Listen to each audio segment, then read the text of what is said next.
Hi, my name is Khleif, and I'm the host of the Lifetime Cash Flow Through Real Estate Investing podcast. And every week I interview multifamily rock stars, and we talk about how they've built incredible wealth for themselves and their families through multifamily properties. So hit the like and subscribe buttons to get notified every Monday when a new episode comes out. Let's get to it. Welcome to another edition of Lifetime Cash Flow Through Real Estate Investing. I'm Khleif, and I am thrilled that you're here. And I know you're going to get tremendous value from the gentleman I'm interviewing today. His name is Brian Boyd, and Brian Boyd's an attorney. He's also a real estate investor. He's an author. We're going to talk about his book. He's in Nashville, Tennessee, and I think we're going to add a tremendous value today. Welcome to the show, brother. Thank you for having me. I appreciate the time. Absolutely. So, why don't you take a minute and just give us a little background on you and, how you got started. You got your JD. I know you got an MBA as well, or no, what a master's in something I think you mentioned earlier. Yeah. So to give us your background. I have an LLM in tax. Yeah. So I have an LLM in tax from Georgetown University Law Center. And right out of tax school, I was recruited by a company called Ernst & Young. They're an accounting firm and worked in the metropolitan DC area. Found my way back to Tennessee, where I'm originally from, and was working for a boutique litigation firm that had a small transactional group. And then 2008 hit, and Lehman Brothers fell, Bear Stearns fell, and nobody was doing transactional tax work anymore. And I found myself without a job. So I hit the streets and put together a practice and picked up a client who has a development company, a real estate development company. And that was kind of my entree into real estate. And I saw how he was structuring things and what he was doing. And I started overlaying my tax experience with it. And I was like, well, if you do it this way and you do it that way, there are a lot of ways to offset this income. And then you're just cash flowing positive. And then in 2015, a different administration was in office and things just were not going well with my retirement fund. It didn't matter how much money I made. I could only cap out at so much money into my Simplified Employee Pension Plan. So I set up a coin laundry, liquidated my SEP, bought a coin laundry, operated that for a year, sold it in 2017 for a profit, and bought my first short-term rental, utilizing everything I'd learned along the way from these developers that I'd been representing, and started leveraging into other properties, and sold two of those properties, a couple of years later to some hedge funds. Sold the first property we bought 13 single family properties in Chattanooga, Tennessee.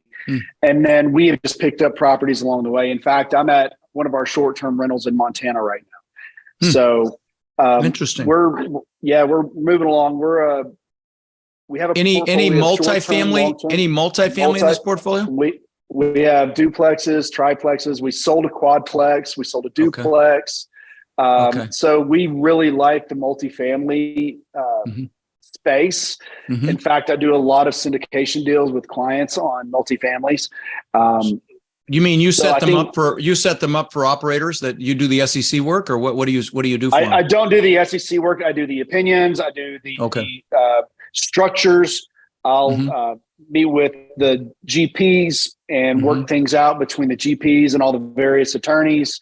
But the SEC work I won't touch because my background's tax. It's not securities law. That's a very different animal.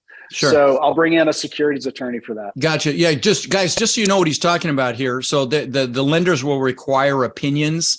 And so when he talks about an opinion letter, they'll require an opinion on the entity and sometimes the individuals themselves.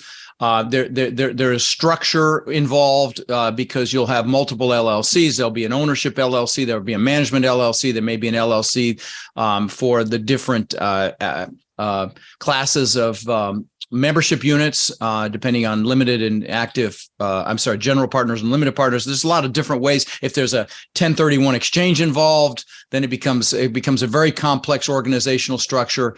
And so that's the sort of stuff you do, Brian, is you put all that stuff together?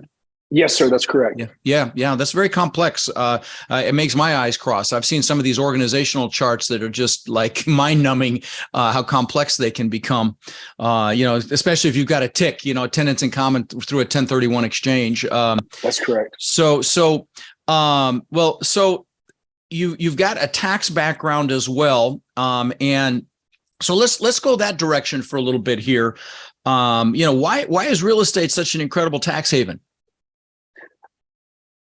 First of all, there are a couple things about real estate that I think we all just need to agree on. One, the income that it kicks out every month is, if you pencil out your deal, it should be good.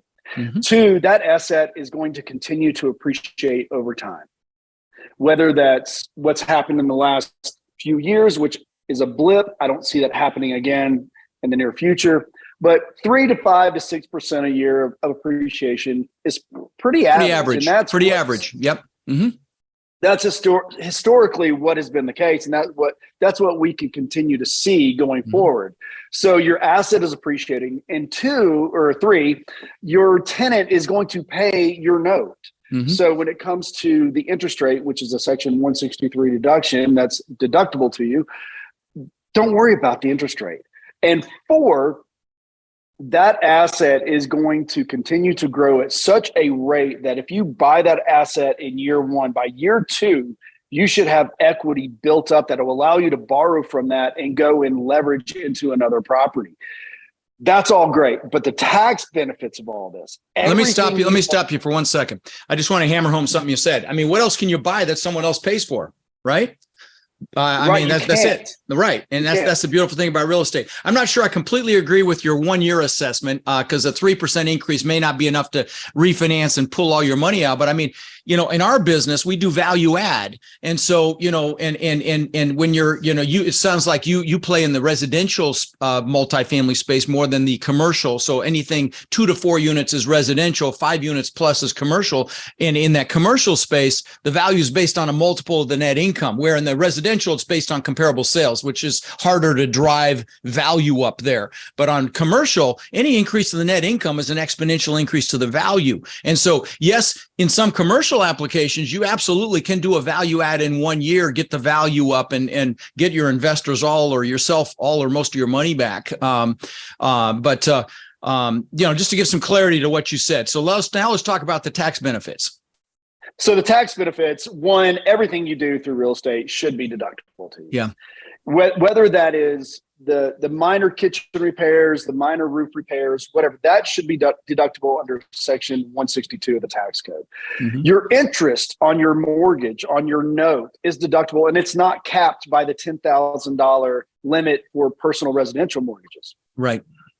So you have that going beyond what the typical taxpayer usually gets. Mm-hmm. So that's a Section 163. Then we get into Section 168. Then we get into Section 179. And then you have bonus depreciation and depreciation. And then you have cost segregation studies, which accelerates that depreciation. Mm-hmm. And as long as you can continue to take these deductions, you should far outstrip your income in any given year through the deductions, whether that's your vehicle, which is owned by your LLC. If you're depreciating that, that's another deduction. Yeah. There's no other investment vehicle out in the market, bless you, market that allows you to do what real estate allows you to do. Moreover, real estate builds generational wealth. Right. Just not right now wealth. It's generational wealth. No, multifamily, people say, it's not a get rich quick thing. It's a become super freaking wealthy over time thing. And just to circle back to your tax thing for 1 second before you move into the generational wealth, like today, they're releasing Trump's tax records. Okay. They're doing a tax dump. Okay. I just saw that on Fox News today. And you're going to find that he doesn't pay any taxes, but it's legal. Okay. I mean, why would he if he doesn't have to? He's following the tax code. That's the beautiful thing about real estate. If you're doing real estate actively, and we'll talk about active versus passive here in a second, but if you're doing real estate actively, you don't pay taxes. I haven't paid taxes in years. And so, because you're able to write off so much. You agree? I do agree. And I don't think that's a problem. There's a case by the United States Supreme Court that says you should only pay what you owe. And just because somebody utilizes the tax code to their benefit, well, that's why we have the tax code. That's it. This tax code is, believe me, I've read enough of it in my life. The tax code is situated to encourage investment in real estate. Sure, that is the public policy of this government. It encourages investment. Therefore, it also gives us the benefits of that, which come in the form of deductions and credits. You'd be crazy to leave money on the table. Why would you pay the government more than you actually owe the government? Exactly. I mean, you can, Exactly. but write a check to it. But as an example, love him or hate him, I'm bringing up Trump just because it's top of mind. I literally just read that they're doing the tax dump on because they've let go of the January 6th thing. We won't go down that political rabbit hole. But the point is these tax laws were put in place to encourage investments, because investments create different taxes for it's not like there's no tax going to the government for what's happening here. There's property taxes. There's all sorts of other taxes, benefits that the government gets. So they're okay with, allowing real estate investors and encouraging real estate investors to do these investments. And so that's the beautiful thing about this business. And you blew through a couple of things. You talked about cost segregation, which is fantastic, because normally depreciation goes over, what is it, 27 years, 20 years, straight line is for 20? residential is 27 and a half, commercial is 39 years. Okay, so all right, 27 and a half. So if you do a cost seg study on residential real estate, you'll end up taking the bulk of that depreciation between 5 and 7 years. Yeah. Because it breaks it into 5, 7, and 15-year asset classes.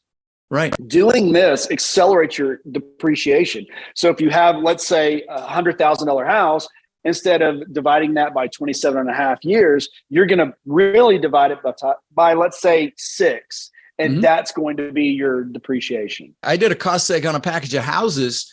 It's been about 7 or 8 years ago, maybe even longer. And I saved $600,000, on houses. So it's not just commercial real estate you can do cost seg on. You can do it on residential as well. No, and I hear you. One year we had $300,000 in depreciation on our portfolio because we were doing cost seg studies on every single property. And why wouldn't we? Why wouldn't your listeners do it? Why wouldn't your listeners do it? If you can take that and you can snowball a tax loss and roll that forward, that is just going to shelter your income as you move forward for years, literally, and allow you to take the money that you would be paying in taxes and buy more real estate. Yep. And now talk about bonus depreciation for a minute. Well, unfortunately, this year, as of December 31st, is the last year of 100% bonus depreciation. Bonus depreciation is the extra depreciation you get for any asset put into business for the furtherance of that business. Now, that falls under, I think, Section 168. And next year, it drops to 80%. And then they're stepping it down from there. So that bonus depreciation allows you, for example, everybody talks about buying a vehicle and writing it off. It's over 6,000 pounds. Well, that's through bonus depreciation. Next year, that's going to drop down to 80%. So if you're going to buy that vehicle, I've got to tell you, buy it now. You've got 24 hours left. But bonus depreciation is phenomenal. We use it on everything. Everything from, refrigerators, ovens, anything we put into the house, we go ahead and depreciate it in year 1. And that allows us to create a larger deduction in depreciation.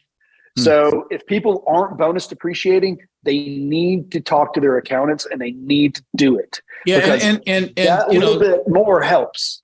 Right. And some CPAs are a little intimidated by the whole cost segregation discussion, and some are really good at it, that have done a lot of it. So just make sure your CPA, understands it. And typically you'll involve an engineer to go out there and actually do the cost seg study.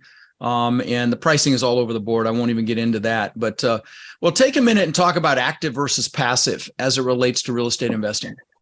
Absolutely. So there are active and passive activity rules. In order to take these deductions that we're talking about here and apply them to your current income, you need to be an active investor in real estate. What that means is you need 750 hours a year between you and your spouse involved in real estate activities. That's everything from looking at the MLS to driving streets to listening to podcasts like yours. Anything associated with real estate in the furtherance of a real estate business will make you a real estate professional. So it's basically 19 weeks. 19 of the 52 weeks in a year, you need to be doing something but you can even be, so you can be educating yourself through a podcast. That's one I hadn't heard before. That makes good sense. Yes, you can. And so if you're driving to work, turn on a podcast. Mm-hmm. If you've got some downtime, turn on a podcast, read the MLS, look for things. Do that market research. Market research is the key to all of this. And by being an active real estate investor, an active real estate professional, you will achieve a certain status with the Internal Revenue Service that allows you to take the deductions that we're talking about as active instead of putting them in a passive bucket. Mm-hmm. If they're in a passive bucket, that gets treated differently, and you only get to realize the losses upon the sale of those assets. You don't want that, because people like you and me, we hold our assets. Mm-hmm. We hold our assets, and we want the benefit of those tax deductions. So what do? We write books. We speak to people. We go to meetings. We look at real estate online. We go see real estate in person. We do home inspections.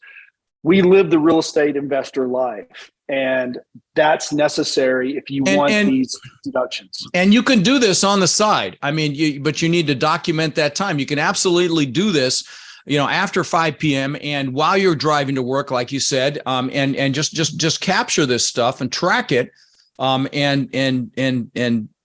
can absolutely make this happen even with another job. So if you spend an hour and a half a day, that's all it takes. No kidding. Yeah. 1.5 times 365. No, is that right? Wait a minute. How many hours you need? You need an hour and a half a day. Okay. So the rule is 750 hours? That's correct. Between you and your spouse. Okay. You and your spouse. So yeah, if you're each doing an hour and a half, you got it for sure. Okay. Love it. So 750 divided by 365 would be basically 2 hours a day if it's just you. So just you. That's right. 2 hours a day. You're easily going to achieve it. Right. If you throw in Saturdays, you work it all day Saturdays. I mean, that's 8 times 52. That's half of it right there. 416 hours if you work Saturdays. So you can absolutely do this, guys. Okay. And you can get these incredible tax benefits. Love it. Okay. Let's talk. Okay. I think you and I have differing opinions on this. So I think it'll be fun to talk about it. Let's talk about what you think's happening economically, what you think's going to happen. Okay. Now you're in the short-term rental business. And so, have you seen an impact in your reservations in your Airbnb business at all so far? So our Airbnbs, we've got 3. One here in Montana and then 2 in Gatlinburg, Tennessee. The ones in Gatlinburg, Tennessee, they just stay rented. So honestly, those haven't been impacted. Okay. This one here in Montana, it's impacted, but it's also snowing outside and the river behind the house is frozen solid. Wow. So we're in Western Montana. We're near Missoula. So this will pick back up in January because we get a lot of snowmobilers come up here and they love to snowmobile up near Sealy Lake. So this property, we just put it online last year. It's doing great. It'll do better next year. So what do you think is going to happen? I mean, I know that, but actually before you answer that question, where's your residential multifamily? Where's your plexes at? So we've got properties in Knoxville and in Chattanooga. Okay. So nice. Good markets. We've got 17 doors in Chattanooga, and then we have 3 doors in Knoxville. That's a triplex. And then we are currently working with a partner to build a 20-unit development north of Nashville. Nice. Good for you. Good for you. So again, back to the economic discussion. We talked about this briefly. I think we're in agreement on one thing, and that is it's going to be a buyer's market. It's already a buyer's market. Okay. I just saw a headline today, housing is down 20%. And the Fed, what did the Fed say? The Dallas Fed said it's likely going to be a severe recession. That's a quote from the Dallas Fed. Jamie Dimon. I think we're already in a recession. Yeah. I think we're already in a recession. Jamie Dimon, head of Chase, said severe recession. Elon Musk said if they don't lower the interest rates, it's going to be a severe recession. They've already concluded they're going to continue to raise the rates even through 2023. So, guys, let me just say this. Should you be afraid? No, get freaking excited. It's going to be a buyer's market. Everything's going on sale. And we talked about this before, Brian. Don't be afraid of the interest rates. And, right? Don't be afraid. Right. Don't be afraid. I tell people all the time, if you're going to buy a stock, why would you buy at the top of the market? Why would you buy Google at $3,300 a share when you get it at $500? Why? Right. It makes no sense. If this is the stock market, this is the dip. Buy the dip. Right. It's going to come back. And we're definitely going into a dip right now. This is no question. Definitely. It's happening. It's already happening. Home sales have slowed each of the last 10 months. They've slowed down. They continually to slow down. And it's going to continue. And, because people are afraid of these interest rates. But listen, here's the thing. Even if it's this business, residential or commercial multifamily, depending, the size is irrelevant, is empirical. It's numbers. If the numbers make sense, if you can cash flow, because the pricing has to come down to accommodate the rates. And so, if you can cash flow, it's all about cash flow. And that's the number one factor. But if you can cash flow, buy now, and you can always refinance in a few years when it comes back down, which it will. I mean, you and I were talking before we started recording. When I got into this business, 1978, the interest rates between 78 and 80 were in the 18% range. And we were doing insane. It's 18%. And I remember how excited we were when they hit 7%. And so, and that's where they are all pretty much getting there right now. So, I know, I think it's going to be pretty ugly. I do. But again, with that, I think it's going to be opportunity. I think you think it's not going to be quite as bad. I think you indicated that. I don't think it's going to be quite as bad for serious real estate investors because we've been waiting for this. We've been waiting for a buyer's market. Yeah.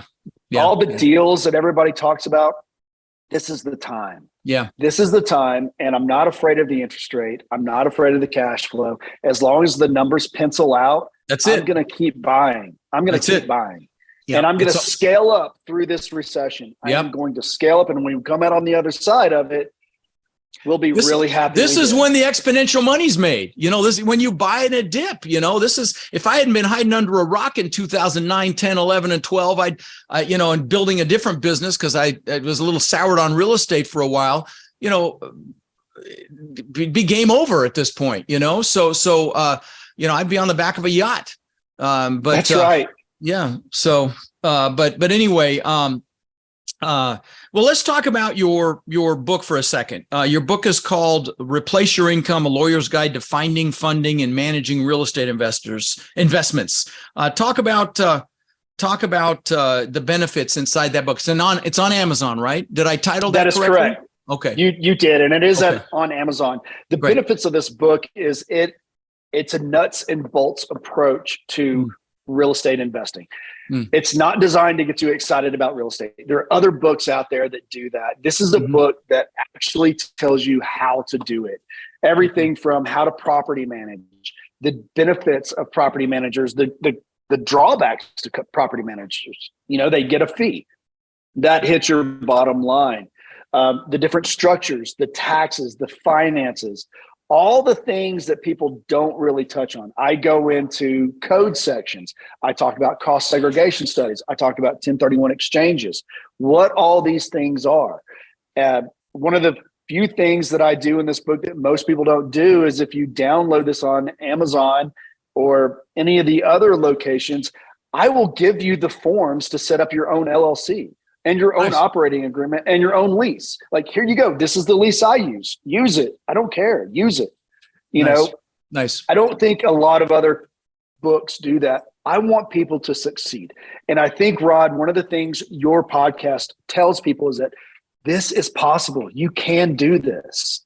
You don't have to be a lawyer. You don't have to have 40 years experience. You can do this. Aim small, miss small. Go buy that duplex. Go buy it. And now everybody starts there, man, with very few exceptions. They start with a house, a duplex, a fourplex, and then they move up. And that's a very common dynamic. I mean, my students own upwards of 130,000 units that we know of, and I've been teaching around 5 years, so I'm really proud of that. But even everyone I interview on this show, even the ones that have thousands and thousands of doors, they started smaller. Very few exceptions. Very few people start with a 100-unit. And you can become very wealthy with plexes too. I mean, you're doing extremely well. You can become very wealthy just with a plex. So don't discount the smaller stuff either. And what I'll say to your listeners is you can't get your second property until you get your first. Yeah. You have to start. You just have to start. It's the law of the first deal. It's the scariest. It takes the longest. It's the most stressful. I see it with my students all the time. It's like, oh my God, it's been 6 months. We don't have a deal yet. It's been 8 months, sometimes even a year. And then they get one. And the next thing I know, they have 5. I'm like, what the hell just happened? They got past that fear and they realized it was just, taking action, massive freaking action.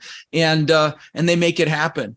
Well, listen, guys, get his book, Replace Your Income, A Lawyer's Guide to Finding, Funding, and Managing Real Estate Investments.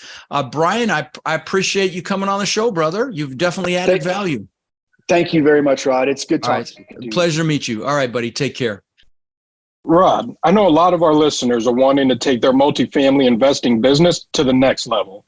Now, I know you've been hard at work helping our Warrior students do just that using our ACT methodology, which is awareness, close, and transform. Can you explain to the listeners how they can get our help? You bet. Guys, we've been going nonstop for 3 years, building an amazing community of like-minded people. And our coaching students, which we call our Warriors, have had extraordinary results. They've purchased thousands and thousands of units. And last year, we did over 1,000 units with our students. And we're looking to grow this group and take it to the next level. We're looking for people who want to follow a proven framework that's really step by step and then leverage our systems and network to raise equity, to find and close deals, and to build partnerships nationwide. Now, our Warrior community is finding success in any market cycle. So if you're interested in finding out more about how you can become more of our incredible network and take advantage of the incredible opportunities that are coming very soon, apply to work with us at mentorwithrod.com or text CRUSH to 72345 and we'll set up a call so you can check us out and we can check you out. That's mentorwithrod.com or text CRUSH to 72345.